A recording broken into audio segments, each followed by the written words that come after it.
সঙ্গীতটি চাষ করতে পারি, আমরা চলচ্চিত্রের চাষ করতে পারি, তাহলে আমাদের মন থেকে এই পশুবৃত্তিগুলো আস্তে আস্তে দূর হয়ে যাবে। আর আমরা সেটাই কামনা করছি। আজকে এই অনুষ্ঠানে আমার আসার একটাই মাত্র উদ্দেশ্য হলো যে আমরা যেন কোনোভাবে নত স্বীকার না করি, গান যেন বন্ধ না হয়, গান যেন সংস্কৃতি যেন বন্ধ না হয়, আবার যেন আমরা এই সংস্কৃতির আন্দোলন গড়ে তুলতে পারি। এই গানের মাধ্যমে, নুপুরবাজের অ্যালবামের মাধ্যমে আমরা যেন সেটাকে আরও আবেগপ্রবণ করতে পারি এবং ভাবাবেগ করতে পারি এবং এগিয়ে নিয়ে যেতে পারি। এই আশা রেখেই আমি সবাইকে আমার আন্তরিক ধন্যবাদ জানিয়ে আমার বক্তব্য শেষ করছি। ধন্যবাদ। আসছেন আজকের এই নুপুরবাজে গানের আমাদের গীতিকার যাযাবর পলাশ ভাই এবং শিবলু ভাইকে মঞ্চে এসে বসার জন্য আন্তরিক অনুরোধ জানাচ্ছি। আসেন, এপাশে চেয়ার আছে। হ্যাঁ,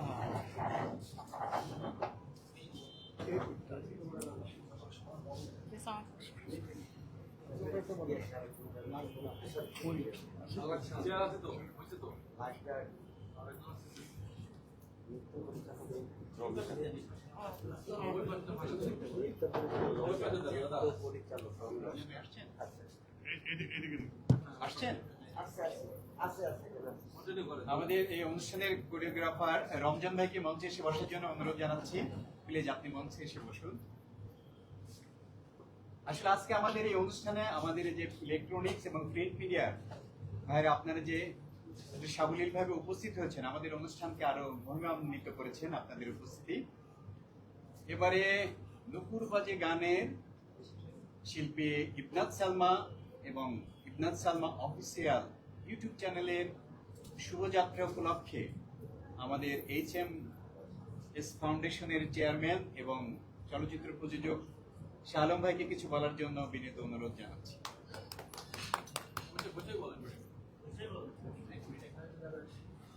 বিসমিল্লাহির রহমানির রহিম।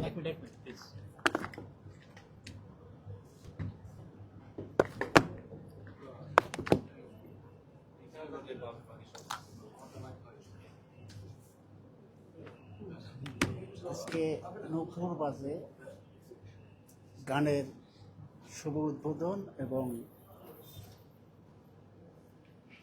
ইউটিউব চ্যানেলের উদ্বোধনী অনুষ্ঠানে উপস্থিত বাংলাদেশের প্রখ্যাত চলচ্চিত্রকার আমাদের ছোটকু আহমেদ ভাই এবং এখানে আমরা যারা উপস্থিত হয়েছি, ছোটকু ভাই অনেক সুন্দর বক্তব্য রেখেছে। সত্যি কথা বলতে, আমরা যখন ছোট ছিলাম, আমরা 5 মাইল 10 মাইল হেঁটে গিয়ে আমরা যাত্রা দেখছি, নাটক দেখছি, সিনেমা দেখছি। 12 মাইল হেঁটে গিয়েও সিনেমা দেখছি। সেই সময় যাতায়াতের কোনো ব্যবস্থা ছিল না। তো তখন মানুষ সাংস্কৃতিক প্রেমী, মানে ছোটবেলা থেকেই মানুষ সাংস্কৃতিক প্রেমী হইতো এবং তারা এই সাংস্কৃতিক অঙ্গনটাকে মানে সারা দেশব্যাপী বিভিন্ন জায়গায় এই অনুষ্ঠানগুলো পরিচালনা হইতো এবং যার কারণে মানুষ কিন্তু ভালো ছিল। এখন সাংস্কৃতিক ধ্বংস করে এখন শুরু হয়েছে ধর্ম ব্যবসা, যেটা নিয়ে আজকে আক্রমণ করছে আমাদেরকে। আজকে দেশের মানুষ, আজকে যুব সমাজ অধঃপতন, ধ্বংসের পথে গেছে। আপনি দেখেন, মানুষ, একটা নেশাগ্রস্ত মানুষ কত খারাপ হতে পারে। নিজের আপন বাবা মাকেও তারা ছাড়ে না নেশার টাকা জোগাড় করতে গিয়া। এই যে দেশের যে পরিস্থিতিগুলো সৃষ্টি হচ্ছে, এটা কিন্তু আমরা যারা সমাজের বিভিন্ন শ্রেণীর মানুষই কিন্তু আমরা দায়ী। আমরা কেন সংস্কৃতিকে প্রাধান্য দিচ্ছি না? কেন সংস্কৃতি পারে বিবেকের বিকাশ ঘটাতে, উন্নয়নের অগ্রযাত্রায় সঠিক ভূমিকা রাখতে। এই যে বিষয়গুলো, এই বিষয় থেকে আমরা কিন্তু সরে গেছি। এখন মাদক, নেশা, সন্ত্রাস, চাঁদাবাজি বিভিন্নভাবে দেশটাকে রসাতলে নিয়ে যাচ্ছে। তা আমরা চাবো, এখানে মিডিয়ার ভাইরা আসছেন, আপনারা সুন্দর করে এই সব বিষয়ের প্রতি আপনারা শোনেন। প্রচারের মাধ্যমটাই হয়েছে সবচেয়ে বড়। এই প্রচারের মাধ্যমের মধ্যে একটা অঙ্ক আছে, যেটা হলো গান। যত সহজে মানুষের কানে পৌঁছানো যায় অন্য কোনোভাবে। আর সিনেমা, এটা একজন অশিক্ষিত মানুষও, যারা বই পড়তে জানে না, তারা একটা সিনেমা দেখলে তারা পুরো সিনেমাটা মুখস্থ করে ফেলায়। অর্থাৎ তারা সমস্ত কিছু বুঝে যায় যে এই সিনেমাতে কি বলতে চাইল। ঠিক গানের মধ্যেও তাই, গানের কথাগুলো মানুষকে বুঝায় দেয় যে হ্যাঁ এইভাবে এইভাবে। গান কিন্তু যারা কবি, যারা গীতিকার, যারা লেখক, তারা কিন্তু এমনি গান লেখে না, ওর ভিতরে কিন্তু মেসেজ আছে। প্রতিটা গানের ভিতরেই একটা মেসেজ আছে। সেই মেসেজগুলো মানুষের কাছে গানের মাধ্যমে পৌঁছানো খুবই সহজ। তা আমরা যেটা বলবো, আপনারা মিডিয়ার ভাইরা আছেন এখানে উপস্থিত, এবং সংস্কৃতিপ্রেমী মানুষ যারা আছে, তারা এই যুদ্ধে জয় করতে হবে, যেন সেই আমাদের যে সংস্কৃতি ধ্বংসকারী যে একটা মানে সঙ্গ আছে, সেই সঙ্গকে প্রতিহত করে আমাদেরকে সাংস্কৃতিক জাগ্রত করতে হবে। এই সাংস্কৃতিক অঙ্গনের মাধ্যমেই এর ভিতরে সমস্ত কিছুই আছে। মানুষের পেশা, মানুষের জীবনযাত্রা, মানুষের রাজনীতি, সমস্ত কিছু এই সাংস্কৃতিক মাধ্যমে পরিস্ফুট করতে হবে। তা আমরা বলি, যাই হোক, আজকে আমি একটু বেশি কথা বলে ফেললাম। আমাদের এখানে বিজ্ঞ মানুষ যারা আছেন, যারা এই যে গানের গীতিকার, তারপরে যারা এরা এই মানে কোরিওগ্রাফার, এবং যারা এটা মিউজিক ডিরেক্টর যারা আছেন, তারা প্রাণপণ চেষ্টা করেও আজকে সাংস্কৃতিক শিল্প অঙ্গনটা, অর্থাৎ সাংস্কৃতিক অঙ্গনটাকে ধ্বংস করার কারণে আপনি জানেন কত শিল্পী না খেয়ে থাকে। আগে সারা দেশব্যাপী গান চলত। এই যে শিল্পীরা বিভিন্ন জায়গায় গান করে কিছু বকশিস পাইতো, কিছু সেলামি পাইতো, তাতে তাদের জীবিকা নির্বাহ হইতো। সেই শিল্পীগুলো কিন্তু আমরা বুঝি। আমি নিজে একজন গীতিকার, আমি কম বেশি কিছু লিখি, এবং যেই গানগুলো, যেমন আমাদের স্নেহের বন্ধন চলচ্চিত্রটা আগামী 9 তারিখে, অক্টোবরের 9 তারিখে রিলিজ হবে, সেই চলচ্চিত্রের 4টা গান আমার লেখা, এবং আমাদের আর একটা চলচ্চিত্র শুটিং প্রক্রিয়ায় আছে শেষ পর্যায়ে, সেটারও 4টা গান আমারই লেখা। এবং আমি কিছু মৌলিক গান লিখি, মানুষের জীবনের কথা তুলে ধরি, মানুষের বাস্তবতার কথাগুলো চলে আসে একটা কিছু। তো আমি বলতে চাই যে আমাদেরকে হেরে গেলে চলবে না। দেশটাকে রক্ষা করতে, জাতিকে রক্ষা করতে, জাতিকে সম্মানিত করতে সংস্কৃতির কোনো বিকল্প নাই। আমি বলতে চাই, আপনারা আমাদেরকে সহযোগিতা করবেন। আমরা এই যুদ্ধে, আপনারা জানেন যে চলচ্চিত্র করা মানে এখন অর্থ জলাঞ্জলি দেওয়া। তারপরে করে যাচ্ছি, কেন করে যাচ্ছি জানেন? এখানে নিজের কোনো স্বার্থ নাই, টাকা আসবে না। আমি জানি সিনেমা হলে সিনেমা দেখতে যায় না মানুষ, তারপরেও কেন করতেছি? করতে হবে।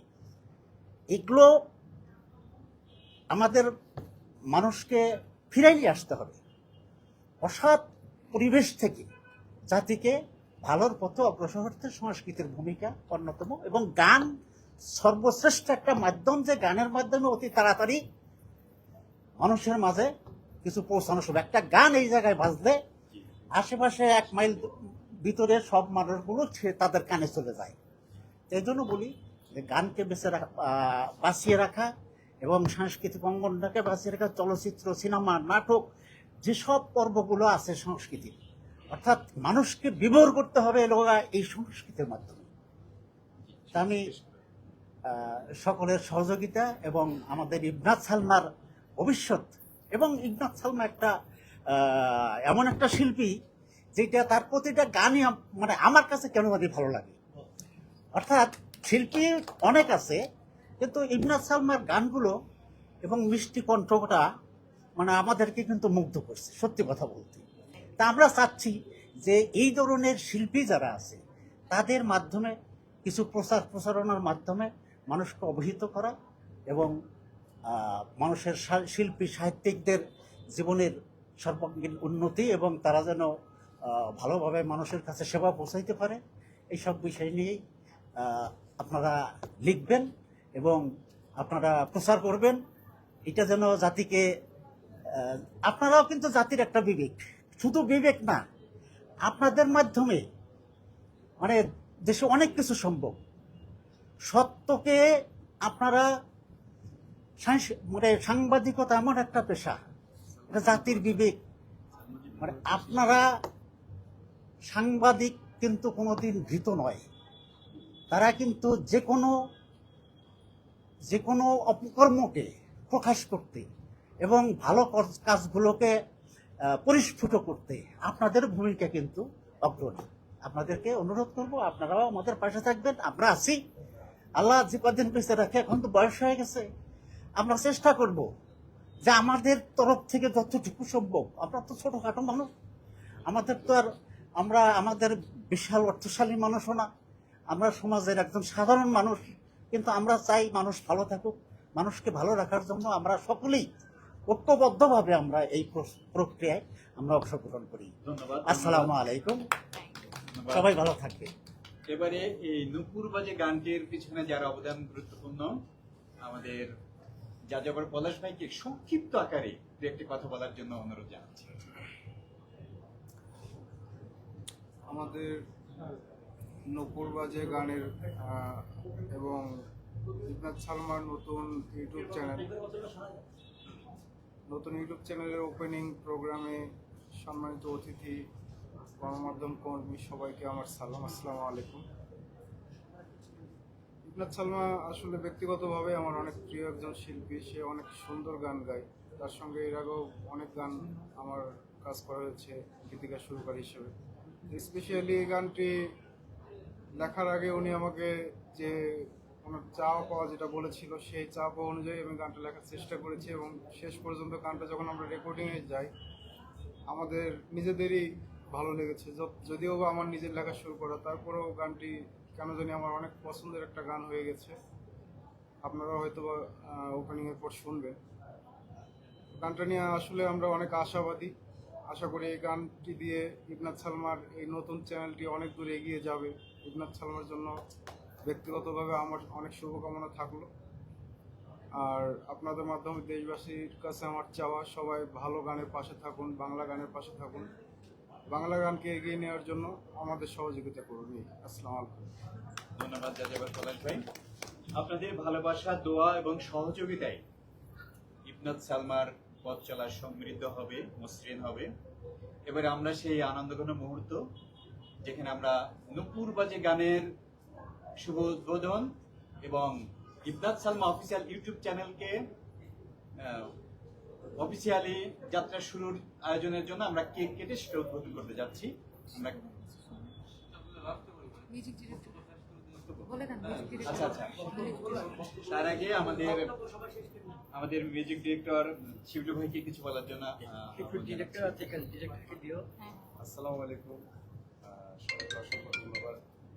আজকে যে গান অনুষ্ঠানে গানটা তো আমরা যারা গীতিকার বলার চাঁদাবুল ভাই একসাথে মূলত গানটা করার, তো ফাইনালি গানটা শোনার পরে আমরা বুঝতে পারবো। আর গানটার সাথে আমার সাথে আরো জড়িত যারা মিউজিশিয়ান যারা ছিল, পাগল ভাই ছিল, আর অনেকেই ছিল, সবাই মিলে আমরা চেষ্টা করছি গানটা ভালো করে।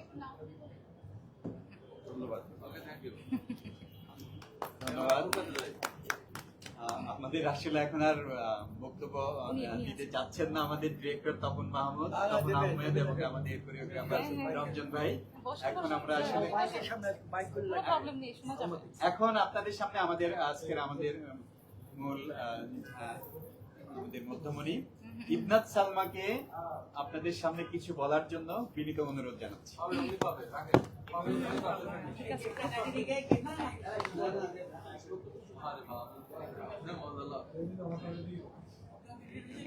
লেগে যাবে, ঠিক কাটতে গেলে। হ্যাঁ,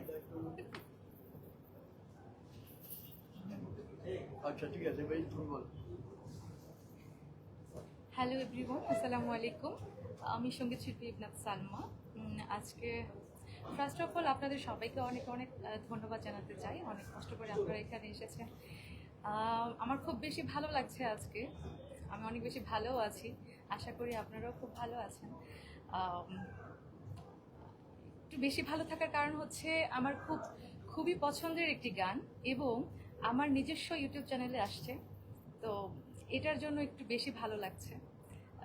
যেহেতু স্পেশালিটি এটাই যে আমার পছন্দের একটি গান দিয়েই আমি শুরু করছি আমার নতুন পথ চলা। আমার ইবনাত সালমা অফিসিয়াল ইউটিউব চ্যানেলটি সবাই সাবস্ক্রাইব করবেন আশা করি, এবং সুন্দর সুন্দর গান উপভোগ করার জন্য আমন্ত্রণ রইল। এই গানটি দিয়ে শুভযাত্রা, আশা করি ভালো লাগবে সবার। খুবই সুন্দর একটি গান, নূপুর বাজে। Thank you. এখনই আমরা কেকটা কাটি। আচ্ছা, আচ্ছা, আমরা ওকে, এখন কেকটা কাটি। এই আনন্দঘন মুহূর্তটাকে কেক কেটে উদযাপন করতে যাচ্ছি।